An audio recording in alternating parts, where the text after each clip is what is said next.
Welcome to the Dacus Report, hosted by Pacific Justice Institute founder and president Brad Dacus.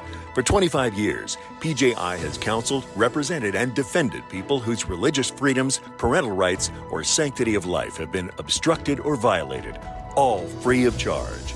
We leave no one behind and level the playing field for Americans as they are subjected to the tyranny of the powerful. Now, here's Brad Dacus. Well, how are you doing? I'm Joe Dallas. This is Pacific Justice Institute. I'm sitting in today for Brad Dacus, and I've got the pleasure of talking with Kyle Cambell. Kyle is a political analyst and a commentator. She's the host of the podcast Politically Basic, where she breaks down American politics and controversial issues we're facing and does so from a Christian worldview perspective. Now, she's well connected with Brad and with Pacific Justice Institute. So it's going to be my pleasure, along with yours, getting to know her a little better. And we've got some interesting cases we're going to be talking about as we move ahead in the show. So, Kyle, it's great seeing you. Welcome. Thank you so much, Joe. I always love coming on this show, and Yeah. it's great to be on it with you today. Yeah, this is going to be my pleasure because I'm going to be learning a lot right along with our listeners about these cases, your role in them, the role of Pacific Justice Institute, and certainly what your average believer is going to glean from this, because there are so many things now that Christians are looking at saying, good night, what's our recourse? I mean, we are feeling the pinch. The movement to restrict freedom of speech, freedom of conscience, freedom of religion. And we're not just trying to fight it, we're trying to fight it honorably. On the one hand, we don't want to be naive. We want to be wise as serpents. On the other hand, we don't want to be needlessly offensive. So I'm counting on you to be teaching us how you're approaching this and also to fill us in on some of these cases. So if you don't mind, let's dive right in. You have got to be accustomed to talking about controversy. First, because of the very nature of your podcast, Politically Basic. So there's quite a race across this finish line, and right now there have been mostly two top Republicans polling in that number 1 and 2 position: Steve Hilton and Riverside County Sheriff Chad Bianco. Yes. So a lot of people have been thinking, great, we'll have 2 Republicans in the runoff, and the state of California will, no matter what, have a Republican governor.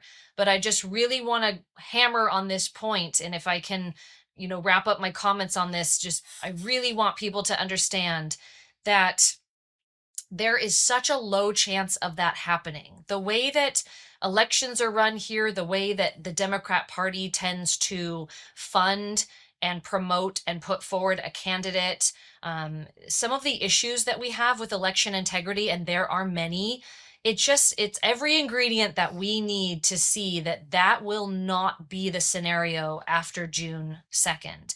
And if we push 2 Republican candidates forward and bank on that, it will split that vote right down the middle, and we may see 2 Democrats go across the finish line. So for people of faith, and I know Steve Hilton well. He's become a good friend.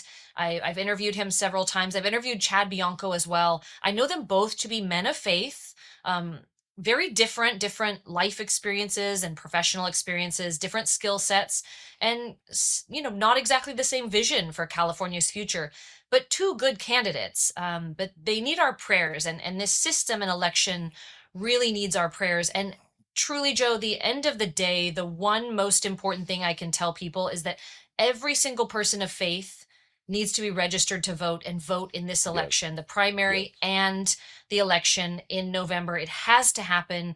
Please don't be disillusioned or overwhelmed or discouraged. It just matters. We'll sweep every election if every person of faith takes up that civic responsibility and duty and does this. So I'm praying that that's the turnout that we see, because it will be a numbers game, completely a numbers game here. Don't ever let an election pass you by. It's too important. No, that is indeed way too important. Neither one of us is saying that God is saying, oh, I can't do it without you. But God has made it very clear, I choose for you to be commissioned to do my work on earth. So I'm not trying to help God. That's a ridiculous notion. I'm trying to obey God. Now, speaking of human commission, resisting evil, human responsibility, you've been involved in what I would think is one of the most emotionally Mhm. traumatic types of work anyone could be Mhm. involved in. You've been fighting human trafficking. Can you tell us just a little bit about the work that you've been doing and then how, in light of the Trump endorsement for Steve, that's going to be affecting what your work has been? Yes, thank you for bringing that up. Yeah, I've been at this work for 13 years now, Oh boy. fighting Yeah. human trafficking, combating child sex trafficking and exploitation in my community here on the Central Coast of California. And doing that in a number of ways. It's such a growing issue, sadly, and one that Americans are still wrapping their minds around. It always seemed like an issue that happened in other countries, and now it's one of our fastest growing crimes here in the United States. Of course, we saw a real explosion over the last 5 years or so when a lot of children were trafficked across borders into this country, and the oversight just disappeared. A lot of heartbreaking stories about that. That we're still trying to find children, to strengthen systems, to correct laws that have been passed that maybe were meant to help but actually hurt the issue. California has the highest instance of human slavery, human trafficking in the country. And here's a stat for you, Joe. We live in a time where there exists more human slavery now than ever before. Good So it's a really it's a really heartbreaking issue, and I know a lot of people have a hard time hearing about it, but we just keep our heads down and keep working towards it. And one thing I am very encouraged by is that we are paying more attention to it now. Some of that has been brought about because of a lot of discussion about the Epstein files, and I Yes. think talking about it is good, even though it's a horrible thing to have to discuss and talk about. But we are looking at the issue more. There's more sunlight on it, and that is a blessing. But again, back to Steve Hilton and his campaign for governor, he has brought me on to his campaign to, should he be elected, and I pray that he is, to run the first ever statewide Office of Anti-Trafficking Initiative. So I Oh would be my the director of gosh. that office. Yeah, and I'm just so hopeful that, God opens that door, because we've had countywide initiatives to fight the issues, but we've never had it at a statewide level just to coordinate and support good work going on, to attack the legislation that's harming, to close the gaps, to put the money where it's supposed to be. And you know as well as I do, the money in this state really needs to be cleaned up and addressed. A lot of the funding that's been going into the We wrong don't have hands. time. I know. That's It's about bad. five It's shows right already there. really bad. Oh yeah. So there's so much good work to be done. There's so much on the table. All in on this issue. Just my head, my heart, my spirit. I'm so eager to get to work. That will happen if Steve is elected, and I'm just really hopeful people get behind him in this campaign and allow me to go to work in that capacity and really attack this issue more, in a more full-fledged way that will hopefully set the precedent for statewide and nationwide initiatives as well. When I talk about the issue of human trafficking, it's really one of those crimes that everyone is against, right? We're all united Mhm. in our desire to see this ended and our children to be kept safe. But we have a lot of money here. We have the ability for them to move within the state. This isn't always an issue where it's a child or a person being moved from one country to another or one state to another. It happens in communities. It happens in homes. There was a study commissioned that I worked with a few years ago, and the number one trafficker perpetrator that we started to see on the rise was someone who is either a family member or extended family member or close person to the child being trafficked. And so you're right on that this is very difficult to understand, to wrap our minds around, but there's so much evil in this world. And I do think the issue of human trafficking, it just kind of converges right on this problem, that people could use a child in this way. LA has a really really bad problem too, and you can go down on Figueroa Street, which they call the Blade, and see these young kids, women just selling themselves every night out there on the street. And we've got great churches down there who are working also to fight it, and people in law enforcement, wonderful folks who've just been at this for decades trying to help, but they need help too. The burnout factor is very high. There's not enough money, and Imagine. a lot of people just don't want to deal with it, and so again, just so eager to get in there. And let me just commend your county, Joe. Orange County has a human trafficking task force that Yes. has just absolutely been leading the way on this. Just tremendous work they're doing there. Yes. So fantastic work being done, and You're so right. much more that can be accomplished together. Oh, absolutely. One of my favorite Bible commentators from way back when, William Newell, once wrote that you have to believe the very worst of the sinful nature of man and that potential, or else you join the theology of the devil. That's harsh, but that's absolutely accurate. I mean, we have to realize that people are capable of far worse than we think they are. But then, of course, the reverse is true as well, and there's a tremendous potential there. Okay, now this endorsement, of course, this is big news. you know, how do you think that is going to affect his chances? Because the first thing they're going to be throwing around is, oh, Trump. We're going to have a MAGA in California. We're going to have all of the labels and generalizations that they attach to Trump now. They're going to be attaching to our man here. How do you think he's going to respond to that? And what should we be praying along the lines of as we consider all of that? Yeah, I think that anti-MAGA thinking is 2020 election thinking. Hmm. We're in 2026 now. We've gone through another presidential. People saw the alternative. Hmm. They wanted Trump back in to clean up the messes that Democrat leadership had made, and so California as a state is a little bit behind. We're just 2 years behind getting our Trump back in office to clean up these disastrous messes Hmm. that a Democrat governor has made. Hmm. So I think that the traditional thinking of, oh no, people are going to bristle at Trump's endorsement. I'm not seeing that. I'm seeing Okay. people say we're past that. This is bigger than Democrat versus Republican. Hmm. It's save our state time. It's, are we going to continue living here, or are we packing our bags, selling our house, and moving to Florida? It's a different day. And the survival of our communities and our state is at hand here. And I think people are smart enough to see past that, smart enough to know we don't want what we've had for the past 6 years that we've suffered underneath Gavin Newsom leadership, and a super majority that is not working in the best interest of the people. So I think that we're kind of putting that to the side and just saying, look, we've got a couple of Republican frontrunners here. We like them. We're backing them. We know what we want to do, but now it's time to get really sharp and really strategic and say, look, it's got to be one. It can't be both, and Yes. really rally behind someone at this point. Kyle, the operative word you're using is survival. You're not exaggerating. If you're doing anything, you're understating. Absolutely true. Hey, we're going to take a break for a couple of minutes, and then we're going to be back with Kyle, who's going to tell us a little more about anti-trafficking initiatives and more of the work that we need to roll up our sleeves to do. So stay with us. We'll be right back. At PJI, we exist to serve everyone in need of counsel, representation, and defense of their religious liberties, parental rights, and the sanctity of life. We don't take cases based on how high profile they are. We are workhorses, not show horses.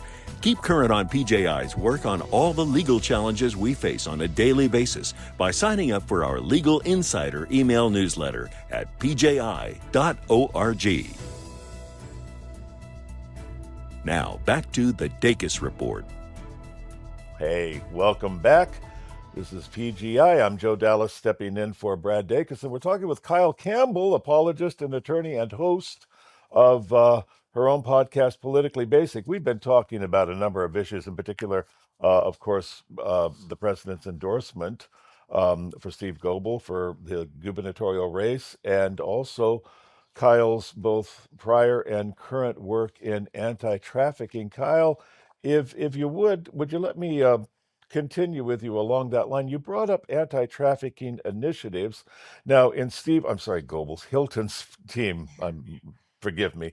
Um, You've brought up the fact that there is, of course, a focus he's going to have on human trafficking. Mm. But you've been involved in this work. You've been in the trenches for some time. Personally, what got you into it? What drew you? Well, I never would have thought this would be an issue area that I'd have anything to do with. In fact, if you had told me before I started this work, oh, you're gonna have this be your, passion area of community service, I would have thought absolutely not. I don't want to hear about it, and I don't want to have anything to do with it. It's too painful. And now having children myself, your tender heart toward children just absolutely breaks in half. So this has been a total God thing that he has brought me to this area of work and an area of interest. There's this William Wilberforce quote I always use, and William Wilberforce, of course, was a well-known abolitionist over in the UK. And I always say that Steve Hilton, I think, is our modern day William Wilberforce because he has such Oh a heart boy, for ending this. that's high But he praise. said, and yeah, he had this quote, and I always butcher it, but I'm going to attempt it anyway. And he says, essentially, you can say that you can't say you ever, didn't understand this. You can say you never known, but now that you know, you can't look away, right? You can never claim that Right. you didn't know. So I really butchered it bad. I'm sorry, William. He's rolling in his grave. But he had all of these beautiful quotes and sayings about fighting human slavery. He was, of course, fighting mostly African slavery there, and was instrumental in bringing forward legislation and work that contributed greatly to seeing the end of that across England. But this is how I feel truly. I've learned about it. I did community needs assessment. I did research. I started in a community service group in my hometown that was a women's service organization. We ended up doing so much with the local human trafficking task force that we opened the first shelter that was under new legislation in the whole state of California in 2019. Uh-huh. So that was a real learning experience. It's an issue that has a lot of links also. It's a lot of touch points with other issues: homelessness, the Right. foster care Right. system, economic issues, right? Yes. Oh yeah. Parental rights, Certainly. schooling, education, awareness, law enforcement, rehabilitation, mental health services is a huge connection point to the issue. So now that I've learned and really dug deep into what this is, how much it's happening, I mean, I'm on a rampage. I will just tell you, nothing Yeah. will stop me from doing this work, whether that's for a Governor Hilton or whoever ends up winning the election. Truly, I will Yeah. most likely be approaching that person and saying, "Hey, we have this plan. I'd love to continue moving this work forward." And I do pray it's with Steve. God has really touched his heart in this area, and that is not for nothing. That is a Yeah. real um you know encounter that you have to have spiritually to want to fight this. It's not the safest thing in the world either, and prayers for safety as we move forward in this work would be so greatly Oh my appreciated. gosh. Yeah. But Yeah. it's a real political issue. It's a real tough one in the political space, and so I think God has brought me to this point of knowing politics, understanding that world, knowing policy and legislation, and also now understanding this issue with a lot of depth and understanding. So it's interesting. I sure am as surprised as anyone that I've ended up here, but just very grateful to God, that he's put this work on my heart, and Hmm. eager to get to it. Well, personally, I like the concept of the unlikely activist, of the person who would you would not think would ever do such a thing. So often they are the best equipped to do it. Uh, Mm, you must have heard this before, but let me say it anyway. It seems to me we are a little schizophrenic about this whole thing. There is nothing I know that can get people's dander up more quickly than this unbelievable concept of mm, child trafficking, as it should, as it should. But we are a culture increasingly sexualizing children. yeah. We teach them immodesty. We barge through their modesty, their natural shell of modesty, with a sledgehammer by the time they're in our elementary schools, and we are exposing them to educational material about sexual behaviors children aren't even supposed to know about. Yeah. We allow them to view what amounts to pornography, even if it isn't technically pornography by the legal definition. We we give them condoms and birth control pills as soon as they hit puberty. We basically encourage them in many cases to defy their own parents when it comes to sexual standards. We do, I believe, as a culture, we sexualize children and then we turn around and we are outraged to find out that people are sexualizing children. How do you answer someone who would say, well, aren't we being a little schizophrenic about the whole thing? Well, I'd say you're absolutely right. The way that you Yeah. just laid that out is 100% exactly what is happening in American culture right now. Hmm. And it's a spiritual battle like I none I agree. think I've ever experienced. And, I'll talk about touch points within the issue. But when it comes to our kids, they are up against more than I think any generation of children and young people have ever been in our society since the founding of this country. I'm a parent. I don't really talk about my children publicly, but this is a different space. This is a safe space, as you if you will. So I have two young girls, one 13-year-old and a 10-year-old. So we are in the thick of it, and I'm a single Oh mom my also, God. and so I have quite the path laid out in front of me, and I talk about parenting, especially girls in this day and age, as a tremendous battlefield. My one of my favorite verses is talking about how God gives children to us as a gift and a Yes. reward. They are a Yeah. gift from the Lord, and they are. And I thank him for Amen. these Oh yeah. precious children Yeah. every day. I mean, they have my heart. There's nothing I won't do for these kids. And I have assumed the complete stance of fierce warrior mama bear every day in this world for them, because there's so much coming at them. You can just take the media, for example, the content that's out there.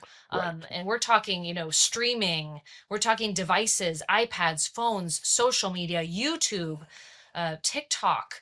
It's just coming at them like a thousand different warriors with their spears in hand every day, coming at our kids. And I often have this imagery in my mind of just turning my back and taking the arrows for these kids the most you can. But it wounds you. It is very tough. And we're just I'm not sure that we are in end times yet. I actually think it's going to get a lot worse. Yeah. But I don't say that to discourage anyone. I actually say that to hopefully fill people with encouragement as parents and grandparents and anyone who is in a village where you have children, and village meaning the people who are helping those parents in Yeah. raising these kids. We have such an uphill fight in this, and it's hard. We weren't ever promised it would be easy, Yeah. but we've got to keep in this fight every day for our kids. And we're also living in an interesting time where our kids have a lot more agency and a lot more say, and parents have Hmm. kind of shied back from saying, you know what, we're not going to Yeah. do any phones. We're banishing social media. We're only going to watch, anything coming out of Angel Studios, or we're only going to watch his channel, and really clamping down on that. But let me just speak some encouragement into anyone listening here, and you've got kids. Do it. Don't hesitate.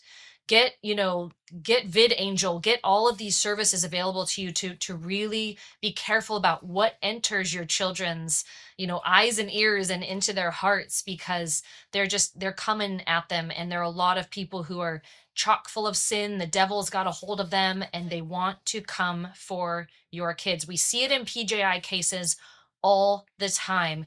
They want your kids, and we're the pass through. You're either going to open the door to that, or you're going to slam it and put 1,000 bolts on it. And so and take heart.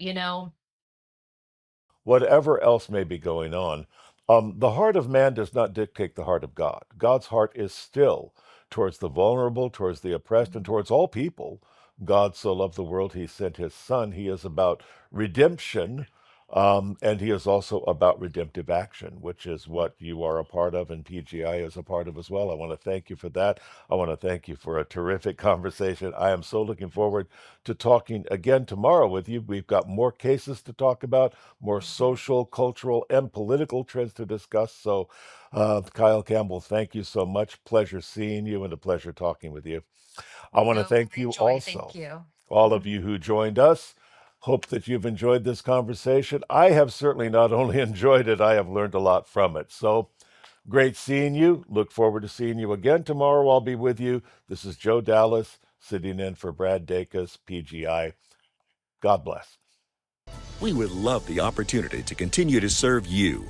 Just visit pji.org and click the Legal Insider button to sign up for our email newsletter. At PJI, we help individual employees, employers, business owners, pastors, students, citizens of every stripe through our practical resources, counsel, representation, and defense, all free of charge at pji.org. PJI is an island of stability and assurance in our ever-churning sea of legal and societal chaos. We are here for you. So, folks, just remember, it's our God-given freedoms we're talking about. Now, let's choose to keep them. I'm Brad Dacus, president of the Pacific Justice Institute. Let's continue the fight for your freedoms.